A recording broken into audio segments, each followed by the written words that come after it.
All right, welcome back to another episode of Universe the Game. I'm your host, Nick Zai. And so this episode, I'm going to need you to really stretch it. I'm going to really need you to really stretch deep into that understanding, because this is going to be one of the most mind-blowing episodes I believe that I've done on the Law of One. And that might be like really hard to comprehend, or it might be like, okay, I'm ready for it. So if you're ready for the advanced knowledge and you're ready to understand the universe, this is the episode for you.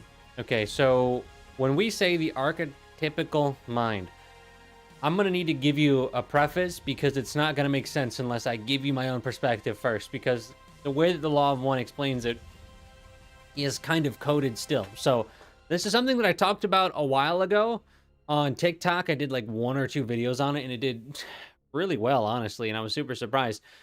And so it looks like the collective is ready to receive this information. So how this is going to work is with the archetypical mind. How I want you to think of it is there is a mind of the galaxy. And how I said it before was that it's the personality of the galaxy. Imagine that our galaxy, or you could also call it the sub-logos, has a personality. Actually, you would call it the logos. The logos of our galaxy. As we said in the logos episode, we're just going to call it the galactic logos. The galactic logos has a way that it does things. It has a way that a system in which we experience ourselves, or I experience myself, or as you experience yourself. And that's known as the archetypical mind. Okay, this is the basis of astrology, a basis of the gene keys, which actually came after the Law of One sessions, the basis of human design, it's a basis of tarot, it's a basis of the tree of life. It's a basis of everything that had every system that is trying to describe reality is basically the archetypical mind. Okay, so what we're going to do is what we always do, give you some background info when it comes to the Law of One, and then I'm going to explain it to you in my own words. And I've been getting comments that when I read the entire Law of One session, you get lost. So I'm gonna I'm gonna try and give you a breakdown in between. All right. So let's just get into what the Law of One has to say. Now that you kind of understand that there is a way that we experience ourselves, and that includes an archetype type way, and that we experience these archetypes without even knowing it. And you can say what they are in many different ways, like astrology is explaining reality in its own way. But you don't need to know about astrology to be living how your chart is. And so there are placements of the way that you may have come into this world, the time, the place, and that these things matter. And so when we talk about systems, the archetypical mind can be expressed through systems such as body systems, how I would describe them, and that these would be known as astrology or human design, or it could be not just body systems, but more than that. But I wouldn't limit it to say that it's just a body system. It's just a way to describe your experience. So I hope that's a long-winded explanation of how do we understand the basics of what the archetypical mind is. So now I'm going to give you some stuff from the Law of One, all right? So session 90, question 16, questioner. What was the ultimate objective of this logos in designing the archetypical mind as it did? Ra. Each logos desires to create a more eloquent expression of experience of the creator by the creator. The archetypical mind is intended to heighten this ability to express the creator in patterns more like a fanned peacock's tail. Okay, so I'm going to stop right there. So what it's saying is that there is a way that the creator expresses itself, and it does it through archetypes. Think about tarot too. I don't know if I said tarot, but tarot is a way that we put things into a specific category for experience for that life, and that people might be an archetype without even knowing it. Okay, so stick with me. There's a lot more to it. Each facet of the creator is vivid, upright, and shining with articulated beauty. So each facet of the creator, you can say that tarot is trying to describe the same thing as astrology, but it's just doing it in a different way. And it's actually said, and we'll find out here, that you'll find one more interesting than the other. So, session 76, question 9. Questioner, is there, in Ra's opinion, any present day value for the reuse of the tarot and as an aid in the evolutionary process? Is there any value in tarot, really, for process of consciousness evolving, which is what, all that I pretty much study is about that. So, Ra, we shall repeat information. It is appropriate to study one form of constructed and organized distortion of the archetypical mind in depth in order to arrive at the position of being able to become and to experience archetypes at will. You have three basic choices. Okay, so what he's saying, or what they are saying, because it's not a he, it's a they. What they are saying is there's a way that we experience reality, and it would help to just pick one instead of just going for all of them. And actually, what I'm going to do is give you a rundown of tarot and the other ones here, and I'll show you in a sec. At some point, we'll do separate videos on each one to kind of give you the basics of it. You may choose astrology, the 12 signs, as you call these portions of your planet's energy web, and what has been called the 10 planets. You may choose the tarot with its 22 so-called major arcana. You may choose the study of the so-called Tree of Life with its 10 Sephiroth and 22 relationships between the stations. Okay, and I feel like Tree of Life, actually, I didn't get this because of the system of Tree of Life. I got it because I like the representation of the tree. But the Tree of Life is actually what I feel like is the most lesser known, but I think it's actually quite fascinating. So we'll do, again, episodes on those in the future. It is well to investigate each discipline not as to dilettante, which I looked up, by the way, and it means dabble. So not as to dabble, but as one who seeks the touchstone, one who wishes to feel the pull of the magnet. One of these studies will be more attractive to the seeker. So if you're really down to get it, like if you're really trying to understand reality, one of these is going to stick out for you. So let the seeker then investigate the archetypical mind using basically one of these three disciplines. After a period of study, the discipline mastered sufficiently, the seeker may then complete the more important step. Okay, so you've studied it. What is the more important step after that? That is the moving beyond the written in order to express in a unique fashion. Words. It's understanding, if you may again pardon the noun, of the archetypical mind. So after you move beyond the written order, then you can express that without having to say, put yourself in this category. That's how I take that. So it's, in my opinion, what Ra is saying here is don't get lost in how it's written, because you weren't made to just understand the written portion of it. You were made to express it. So don't try and put yourself into the limited understanding of what other people have in the past and say, well, this is me because this is what other people say these things mean. Actually, you are far beyond that. So you eventually will come to this place where you've studied it so much that you're like, all right, I'm ready to move on and just express myself without having to put myself into a system, which is a huge pattern, by the way. Well, we see this pattern playing out so much in reality when people get really lost in a system, and eventually they'll come back to themselves and be like, all right, I'm ready for that next step. Okay, so Joseph Campbell with the hero's journey. Okay, so with the hero's journey, one of the processes of the hero's journey is almost like one archetype. So I have also, and I'm not the only one that has come across this understanding, that the hero's journey is essentially how the archetypical mind will express itself. That it goes from the ordinary world to, I don't know if you can see it because the print's pretty small, but you go from the ordinary world to the call to adventure, and then you refuse the call, then you meet the mentor, then you cross the threshold. But these are kind of the way that reality plays out a lot of the times.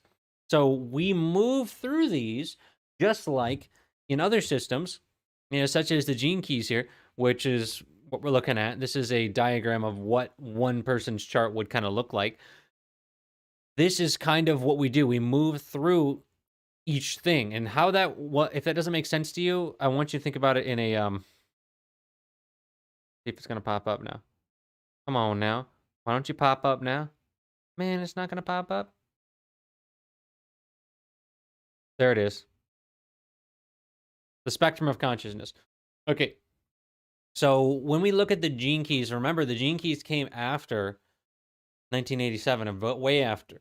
Way after. So of course they weren't gonna mention it because at that point it wasn't an undistorted, structured system, because it wasn't even in existence or hadn't been discovered really. It was in existence, but it hadn't been discovered yet, because I don't think Richard Rudd discovered it till way later. And this is in 2009 that this map was released. So this is what's known as the spectrum of consciousness in the gene keys.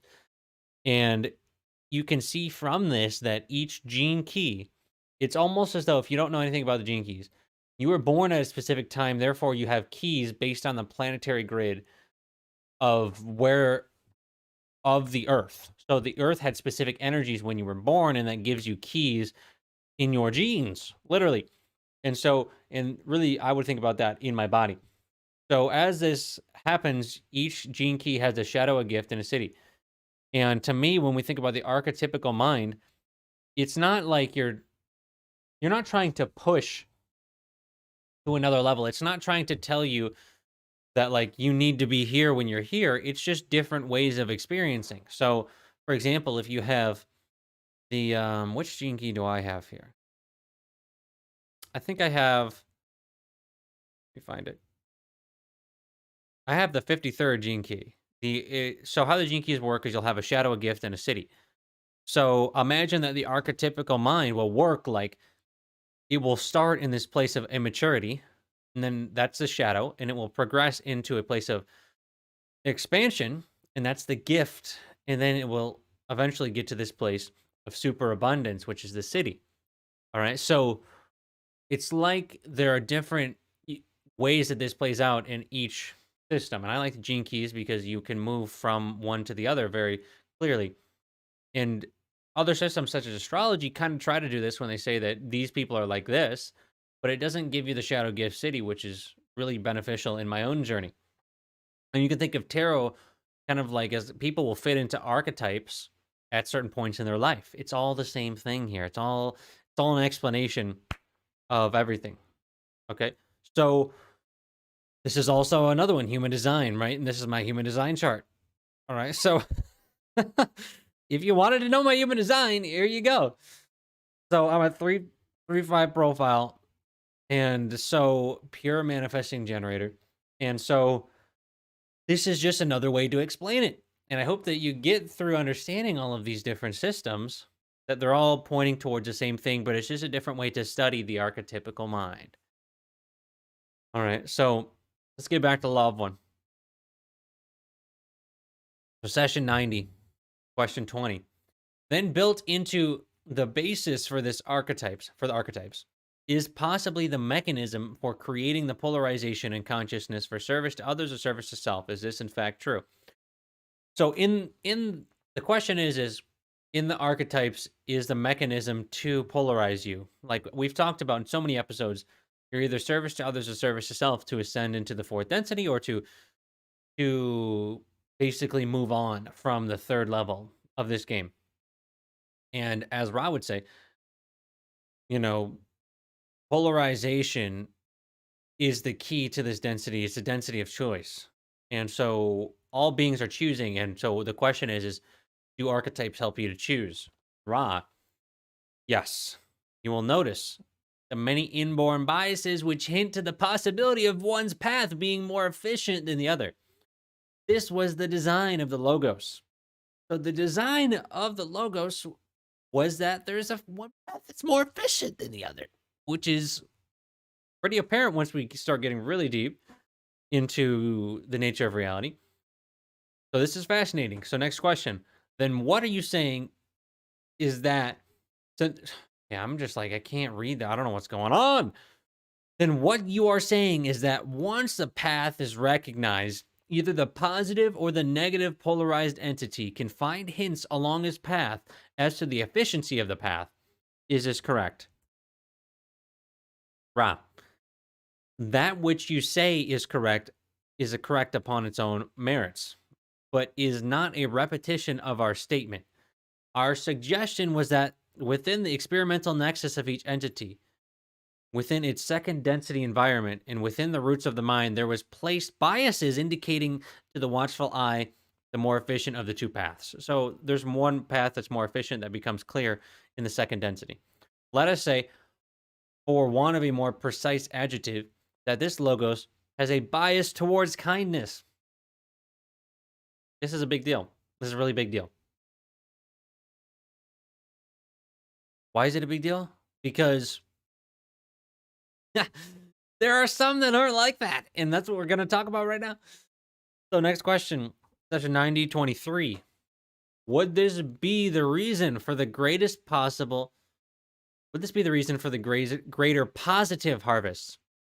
I suspect that it isn't, but would there be loci that have greater negative percentage harvests because of this type of biasing? So are there different logoses that are different when it comes to different harvests? And harvest again is ascension. It's the same thing, but they refer to it as harvest in Law of One.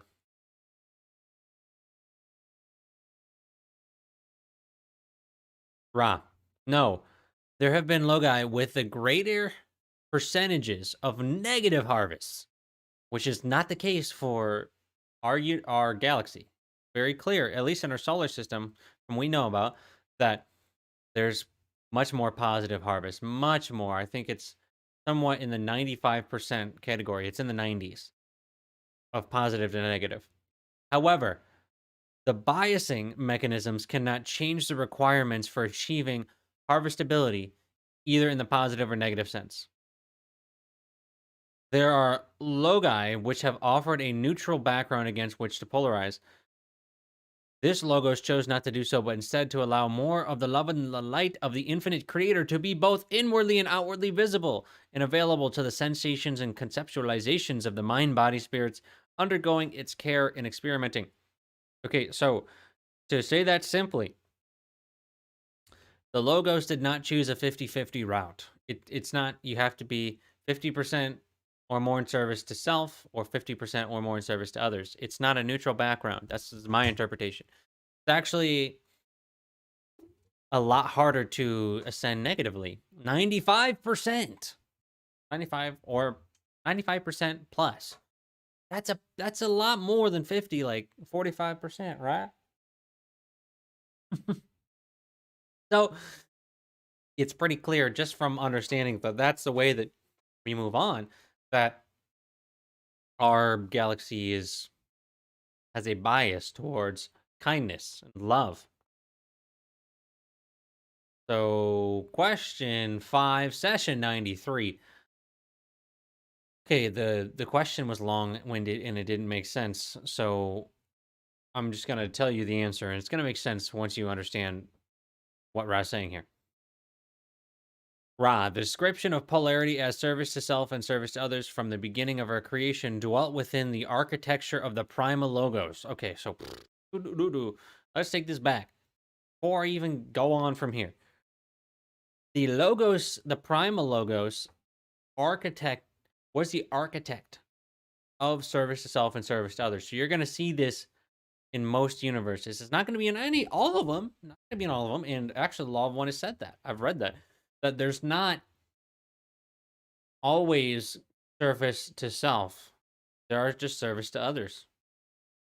But I don't think there's going to be a galaxy that's just service to self, because you would never reach unity. So it would be, I mean, maybe there would be, but it wouldn't evolve. It would just continually be in this pattern of not evolving, because there would never be a coming togetherness as we experience in our galaxy. So before the veiling process, the impact of actions taken by the mind, body, spirits upon their consciousness was not palpable to a significant enough degree to allow the expression of this polarity to be significantly useful. Over the period of what you call time, this expression of polarity did indeed work to alter the biases of mind, body, spirits so that they might eventually be harvested. The veiling process made this polarity far more effective. Okay, so this is explaining why there's a veil. Why do we forget? Because it's much more effective to polarize when you don't know what the heck's going on. I mean, think about it from just a life perspective. Like, just drop the law of one for a second.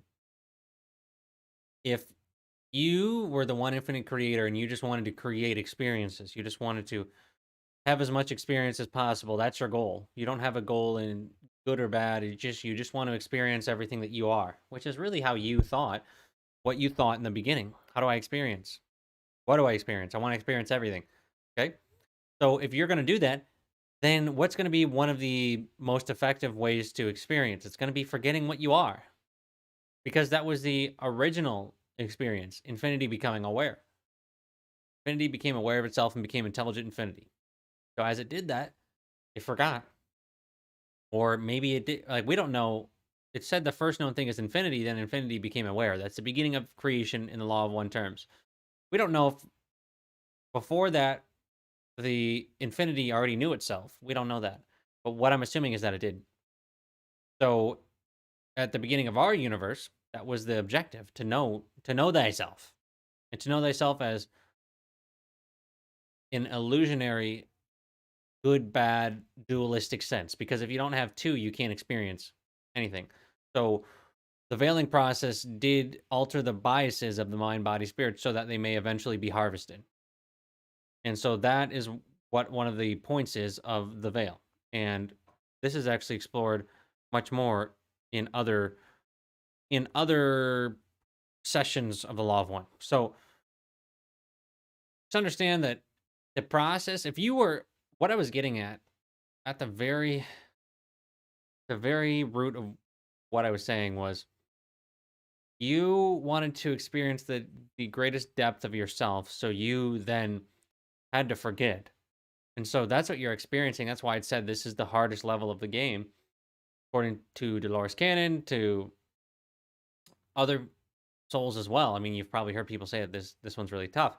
Why is it tough? Because you don't remember. Because if you remembered your true nature, you wouldn't make the choices that you do, probably. But that's not the point.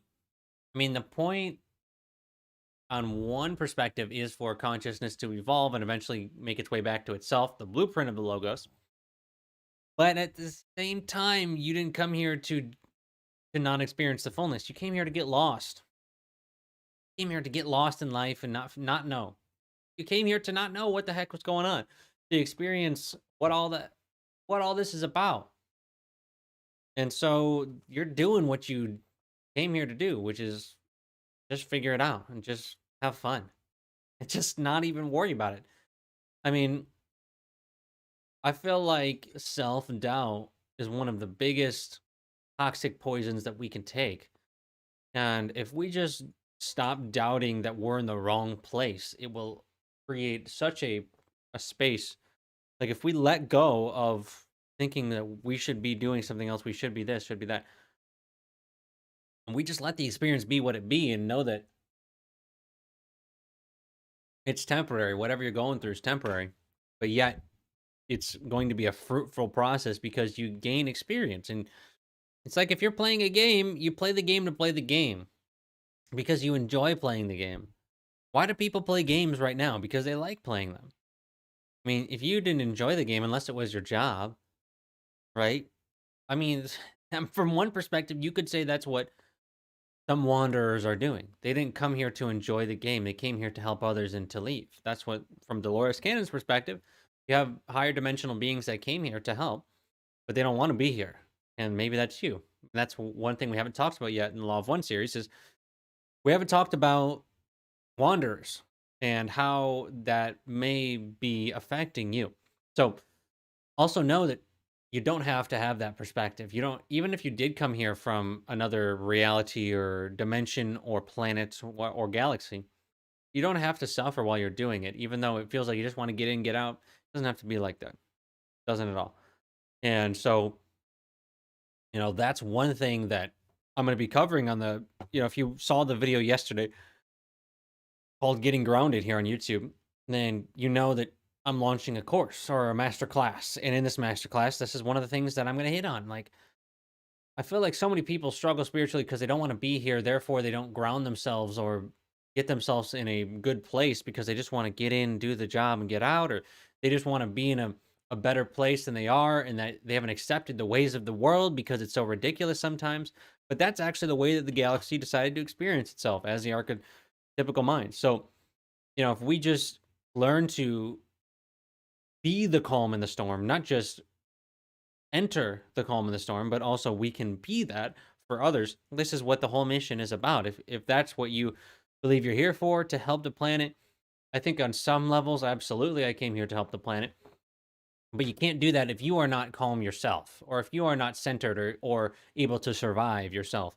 And as boring as it might seem to some to do the root chakra first, man, you got to do the foundation.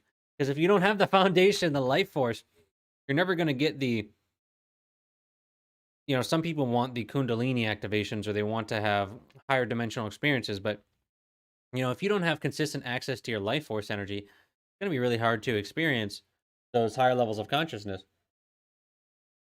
Because I found when I struggle that it's like I can't even access the spiritual realms because I'm just trying to survive. Like if I don't have enough abundance to like buy the things that I need, food, water, shelter, or at least feel good, it becomes very difficult. So that's something we go over, or we're going to go over in my live masterclass, and that's going to launch in about 2 weeks from now. So if you're interested, links in my bio, check that out. Otherwise, this is going to be the end of today's episode. I hope you enjoyed and got something of value from it. And if you did, drop a like on the video because YouTube likes when you like the video. Therefore, I like when you like the video because it lets other people know. It lets, obviously, other people that watch the video, but then YouTube promotes the video more, which in turn is the goal is to help as many souls as we can to get on a path where you suffer less. If you just want to say it in a most simplistic way, how can we bring ourselves closer to love? And if the law of one isn't the epitome of bringing yourself closer to love, I don't know what is, because the law of one is about unity. It's about love. And it's about activating the heart. That's how you ascend in the law of one. I mean, that's why we have talked about law of one so much, and we will continue to, because it is what I believe one of the most clear interpretations or philosophies of love itself and of non-duality and of the original true nature without distortion, because we have the original tapes, we have the original transmission, which is what we don't have with a lot of other things. So I'm just really grateful for that. I'm really grateful to be here with you in today's episode. And if you've got any thoughts on today's episode, drop them in the comments. Let me know what you think. I'm really intrigued to hear your thoughts on the archetypical mind in general, because it is such an advanced topic. And so we will get deeper into it maybe in tomorrow's episode. I'm not sure yet. I haven't decided if we want to go deeper right now or if we'll wait a little bit longer. But more than likely, we'll hit up that for sure. And eventually, we'll do the episodes on tarot, astrology, gene keys, and human design. And remember, gene keys and human design weren't in the law of one from my perspective because they weren't discovered yet. Because the harmonic convergence of 1987 is what brought human design to the world. So gene keys is a take on human design in a different way by Richard Rudd. So anyways, if you want to look up your gene keys, look up your gene keys. I've found it helpful. Look up your human design. I found it helpful. And so just be wary of getting lost in systems. And as the law of one said in today's episode, don't get too lost in the current interpretation and use it as a tool. But I've always, people ask me this question all the time, especially when I do lives. What do you think about astrology? What do you think about these other systems? And I'm like, I think they're helpful, but I think that there's a level of helpfulness that it can have. And I've seen so many people around me cause themselves to suffer because they think that they have to be this way because they are this because of this belief system or this design or this this chart, whatever system might be. It might even be numerology, right? I haven't even talked about numerology, but I bet you numerology is pretty much in the same category as this, right? And there's going to be other things that I haven't even mentioned that are also into it. So anyways, just be kind of careful. But I think that it is, if you take it with a an interested eye and an observing third eye, like you don't get too into it. I mean, you can get into it. Trust me, if you want to get into it, get into it. I mean, it's good. I mean, he said to study one system. What I'm saying is that don't let it dictate your life. That's it. And allow it to work for you, not you working for it, because that's what happens a lot of times. And I know that might seem crazy to somebody that hasn't experienced it, but I've had many people around me that have done just that. And they see reality through the lens of it and they never take the lens off. You know, these systems are very intriguing, and it's like you have a lens on to, like, I'm going to describe reality through these lenses. And so when you take those lenses off, reality becomes also clear in a that, you know, when you take the lenses off, what I'm really referring to is the I am presence, what you truly are, and it's beyond the video game. It's like what you were before you were playing the game. And so when you're playing the game, if you want to start to look at it through the tree of life, you want to start to look at it through tarot, gene keys, human design, astrology, numerology, you want us to look at it through these lenses. Absolutely, they can help you because there is knowledge and wisdom in these. But I would also just understand that you are far beyond all of it, that you exist and are immortal beyond beyond the body, beyond all the inner workings of it, but using them to interpret reality and to help you to explain why you've been this way or why things have happened in your life. It is absolutely beneficial. So, you know, I'm not sponsored by any of them, and, you know, just let them be what they are and just explore which one resonates with you. And on that note, I think that'll do it for today's episode, and I will see you in the next episode. And until then, peace.